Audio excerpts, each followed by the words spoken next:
We hear a lot about New York City in the media today, lots of crime happening. And so I have a gentleman that I've been following for quite a while that has decided to do something about that. So I thought you needed to meet him. Michael Henry, welcome to the program. Thank you for having me. So you decided, so you're an attorney, but I've got to tell everybody this first and foremost, you're a cop's kid, right? Well, my father was a police officer years ago. He's actually a homicide detective. So, obviously you hear the stories, and he actually, even early in his career, had an incident where he had to spend over 4 weeks in a hospital after saving a baby out of a burning building. So that's gives me the ability to understand police officers and, what they go through more, because I've been hearing the stories from my dad ever since I was a kid. I love that. So you decided to become an attorney, and Correct. and then you started to you did some political analysis, and people probably recognize you from Fox Business, and you've done some writing, but you decided to jump into the New York State Attorney General's race. What prompted that decision? Sure. For me, look, I was always around or supported people for office, never myself wanted to be a candidate. And I always thought people were crazy for running for office. And quite frankly, it was the one party rule of the state and my state, along with the government's disaster response to the COVID crisis. And what I seen was everyday people were struggling, whether it was crime, corruption, cost of living. And I initially explored it. And I was going through the motions kind of exploring it. And then I start meeting people, and everywhere you go, you meet like these great people, but someone's child died of a fentanyl overdose. Someone's mother died in a nursing home and they didn't know for 2 days. Someone's kid was murdered from someone out on bail for him. You meet people losing their small businesses. And it was really the people that I was meeting along the way that made me want to do it. Not that I ever wanted the job title. And for me, quite frankly, I just wanted to be an advocate for people that I felt like they felt they were being left behind. Well, I'm so glad you brought up COVID, because one of the things that has really helped to decimate NYPD are the vax mandates, right? And even Right. though when, in New York, we took extraordinary steps in the beginning of COVID to really shut the city down. And they were one of the last to really let go of a lot of those things. And the vax mandates have really been a problem Right. for recruiting and retaining NYPD personnel. Can you talk about that a little? Yeah, we basically have taken yesterday's heroes and made them today's unemployed. And quite frankly, I think number one, we're in an endemic. We're not in a pandemic no longer. We're able to detect COVID fairly quickly now. We understand treatments, therapeutics. We understand how the vaccine works. We've seen that the strains are actually getting weaker as this goes on. So the death toll is nowhere near what it was early on. And I think that the science has progressed so much in less than 2 years. And quite frankly, to me, to do this to police officers, first responders, firemen is quite unconscionable in a time when we already see a mass exodus of police officers from the New York City Police Department specifically, and the environment that's been created makes recruiting goals very hard. And this is terrifying to me in many ways, because I've been saying for a long time, there are a lot of good people that dream of being a police officer, but they're just not going to do the job anymore, or they're going to move to places where they feel they're going to be treated with more respect. And I'm concerned about what kind of individuals are going to start becoming police officers just to satisfy recruiting goals. And it's also something we see in district attorneys' offices. So for me, I think what we should be doing is our best to retain police officers and first responders instead of chasing them away. I met some young police officer at a parade recently, 26 years old, dreamed of being a New York City police officer his whole life, is being fired. This is unacceptable in my opinion, and I do not support these opinions. I believe in ending the mandates, and I believe that we need to move forward with letting people move on with their lives at this point.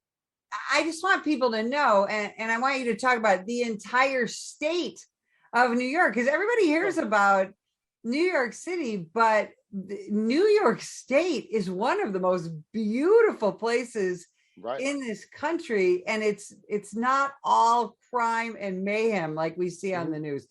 Talk about your native state a little bit. Right. So New York State's fascinating because, right, you have New York City, which is like the epicenter of the world in many ways. You have other big cities like Rochester and Buffalo who are kind of like Rust Belt type cities that are kind of been emptied, and you've seen a mass exodus of people. And then you have vineyards, right? You have the southern tier, which is very energy, has a lot of energy resources. You go to North Country, you'll see some of the most beautiful lakes you'll ever see. And I'm saying this as someone who's actually lived in Italy. I mean, you could go to North Country and feel like you're on Lake Como. And it's amazing to me that people don't, this is almost like 2 or 3 different states in one. And there's so many different people, but there's so many good people. And I just believe that what we have to do is utilize everything we have in this state, because it should be the most economic powerhouse state in the country, in my opinion. And I have learned so much traveling. I've literally learned how to milk cows. I've seen black bears walk up to a car I was in. So these are things most people would never think of, because when they think of New York State, they think of the concrete jungle called New York City. That's so great. Yeah. So during, COVID, we saw, and in a post George Floyd situation, we saw in New York, quote unquote, bail reform. We saw Rikers Island, the doors flung open for a while and so many people let out. And there was this excuse of COVID, in the beginning.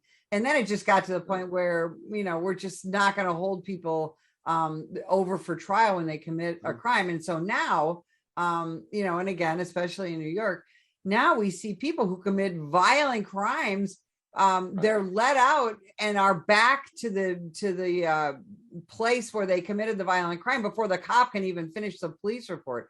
What can you do about that as AG? Right. So in this state, the first thing I'm doing now as a candidate is I'm working to help get people elected to our state legislature that I believe will implement the full repeal of bail reform. My position, and I would use the bully pulpit, I think this law needs to be fully repealed. I think they're early on with some of the poor nonviolent offenders. I think that there was a noble purpose. I've talked to sheriffs about this. I've talked to local district attorneys. There was a role for some level of cashless bail reform. But what's gone on now is people are living in fear. You have criminals thinking they can do whatever they want, whenever they want, wherever they want. There's this no fear, no consequence attitude. And it's not just cashless bail. They've implemented discovery reform, which basically makes a victim again a second time.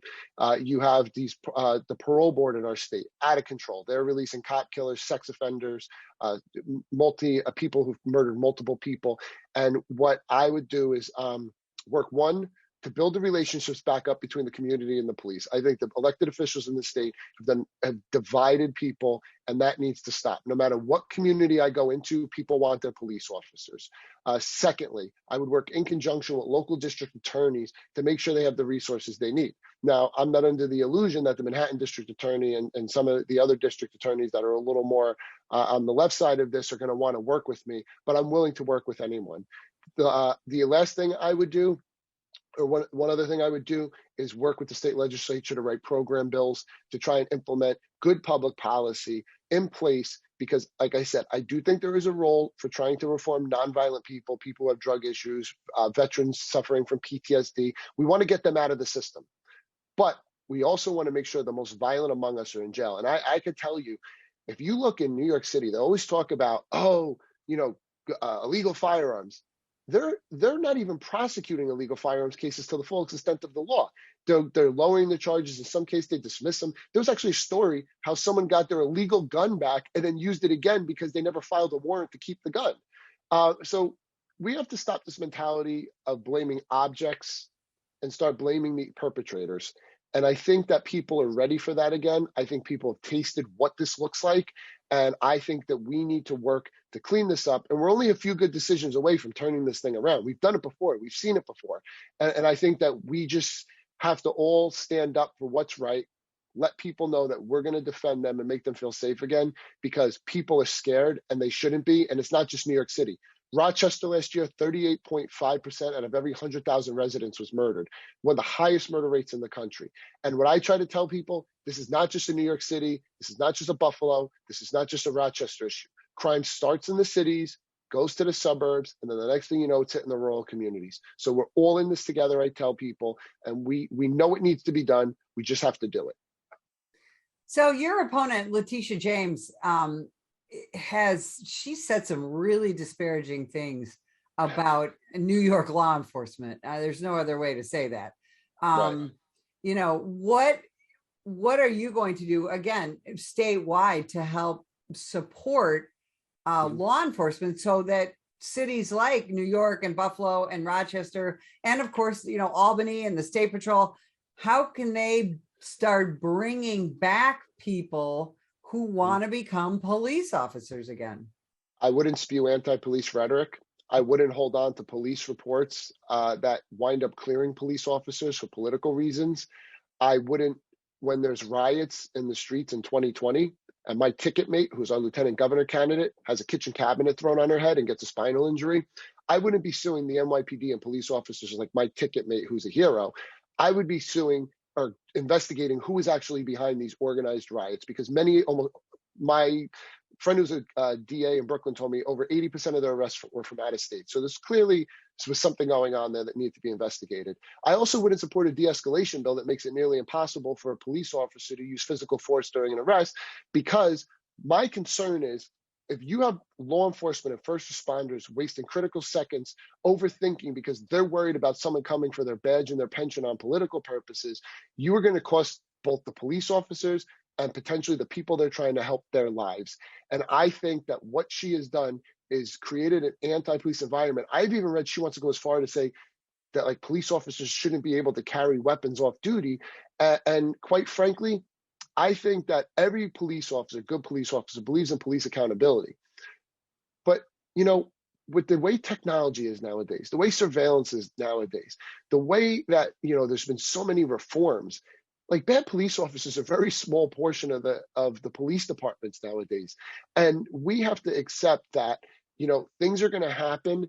And we also can't just rush out and be political all the time and say, wait until the facts come out.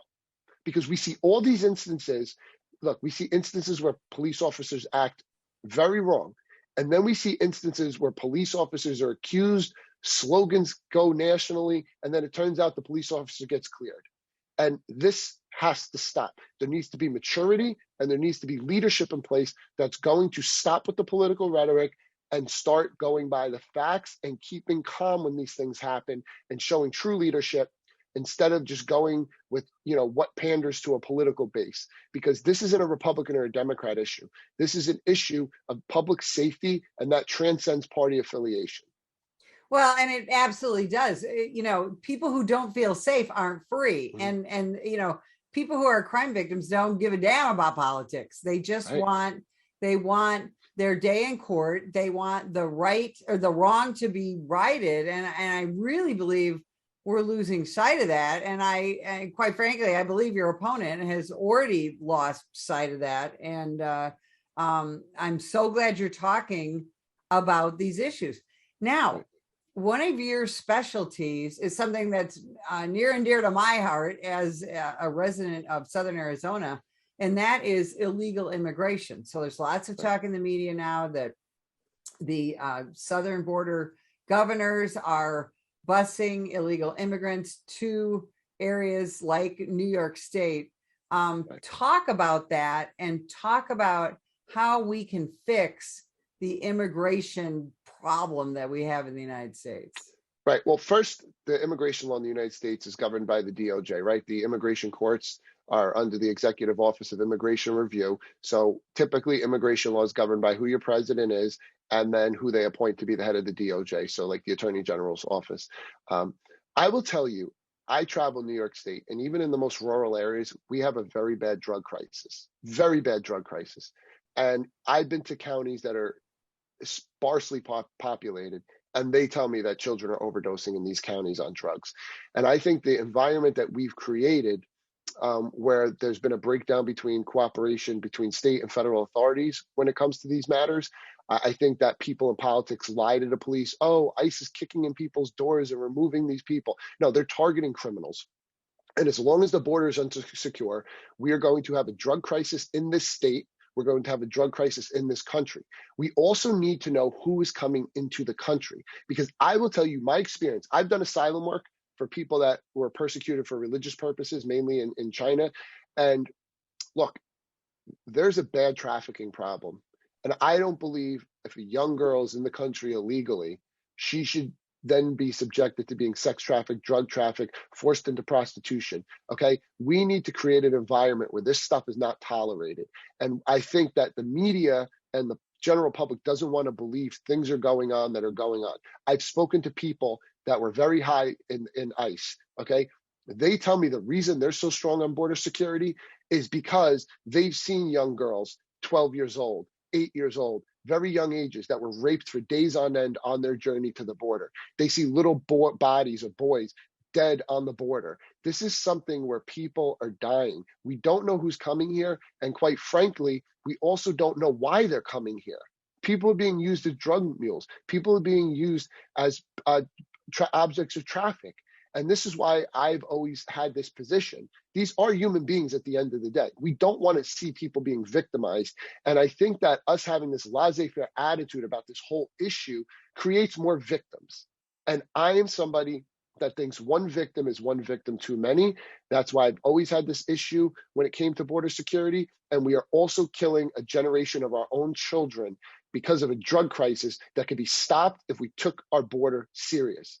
I've had people that worked in national security that have told me drug cartels on our border are better armed than the Taliban and Al Qaeda. That's a problem. And people in border states, which is obviously outside of my jurisdiction, shouldn't feel like hostages in their own states either. So I would be, this is something I take very seriously. And it's something that I think everybody bipartisan needs to show leadership on at this point. You know, your state has been so traditionally Democrat, but now we have candidates like you and Lee Zeldin and Joe Pinion, you know, conservatives who are receiving national attention. Why do you think that is? Because I'm not a politician. I'm not a career politician. I'm like the people that are going to watch this. I was a frustrated citizen who just said enough's enough. I'm tired of crime. I'm tired of corruption. I'm tired of a cost of living crisis. I'm tired of the regular working people of this state being forgotten. And for me, this transcends party affiliation, which is why I've been able to do as well as I have in the polls. I'm somebody that a good portion of the people on the other side of the aisle aren't afraid to vote for. And I take pride in that. Because at the end of the day, if I'm the Attorney General of the state of New York, or when I'm the Attorney General of the state of New York, my job is to represent the best interests of the people of the state. And I think that's something that a lot of politicians forget along the way. They want a job title. They want to feel important. I'd personally rather be in the office doing the work than getting patted on the back at a rally and being told how great I am. You know, one of the things the citizens of New York have a problem with is getting their Second Amendment rights constantly usurped by the state. Talk about what, as AG, you can do about that.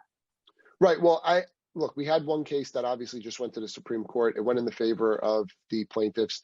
There's another case now ongoing. I have to be careful on what I say because I could be assuming these cases. So if I telegraph, obviously, that I have a position either way, I do have to go in, review it.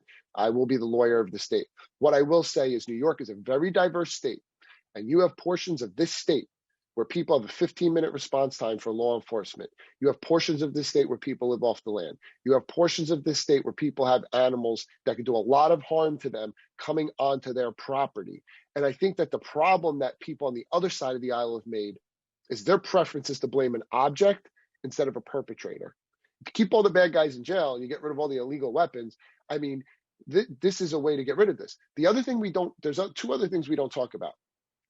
We've put privacy over safety. How many of these mass shooters did we see the police went to their house multiple times, but they couldn't talk about what went on, or the public wasn't aware? So regardless, they're going to clear a background check. The other thing is the rise in these mass shootings is correlated with the deinstitutionalization movement. And we've shut down a lot of mental institutions in the state of New York, and there's mentally ill people. And if they couldn't get a gun, they're going to use a knife. They're going to use a car. They'll make a makeshift bomb, right? This is something where we're not treating this with a full seriousness of all the things that could be addressed. And I'll tell you, I've met a lot of gun owners and people that are big into the 2A movement. And they're more, a lot of them are about safety. They lock their guns. They don't let their kids go near the guns. It's not like everybody that has a gun, their kids are running around like Yosemite Sam, not to be funny. And I think that we have to understand that there's also people, for example, Brownsville, New York is probably one of the most dangerous neighborhoods in New York City. If you're a single mom working a double shift, you get on the subway to go home. It's basically a Motel 6 for the homeless at this point. You get off the subway. You have to walk through a neighborhood where you're exposed to drug dealers, drug addicts, gang members, violent criminals. Why, if you're a law-abiding citizen, should you not have the right to protect yourself? And what they do is they make the costs and the amount of training and the amount of background check information that has to go into this, they do this to disenfranchise people from trying to carry. And I think of that single woman. I think of that person that might have a 15-minute response time for the police. I think of that person that might have a bear coming onto their property while their children are out playing. And I have to say, we're not dealing with this issue the right way. We see subway slashings. We see people wielding axes and machetes. We see people throwing people onto subway tracks. Is a sign saying this is a gun-free zone stopping those crimes? Michael Henry, you speak so much common sense. Where can people follow you on social media? Where can they find out more about your campaign? Sure. My website is Michael Henry 4AG, the word 4. I have a Twitter page, Michael Henry, the number 4AG, and then a Facebook page, which is Michael Henry, the word 4AG, FOR. So they can find us there. They can also interact with us. We respond to people. We stay interactive. We constantly, keep it focused on the issues that matter to people. And that's what we do. Thank you so much for spending time with us today. And if you would like more information about us, visit us at nationalpolice.org.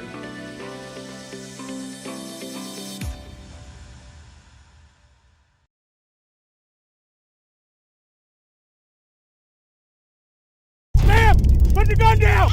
Put the gun down! Last year, law enforcement officers were involved in hundreds of thousands of use of force incidents. A use of force incident is when an officer must use nonverbal tactics to gain control of a dangerous situation. Put the knife on the ground. In many cases, officers have no choice but to use force when a suspect doesn't comply with a lawful order. Use of force is always ugly. No one likes it, especially police officers. Together, we can help de-escalate these dangerous encounters. Help police officers by complying with their lawful orders. Don't attack, attempt to disarm, or flee from an officer. Use of force is an officer's last option. Most incidents can be avoided by not resisting arrest. If you feel you've been wrongfully detained by a police officer, then seek a legal solution after the encounter has been resolved. Let's keep everyone safe. Comply now and complain later.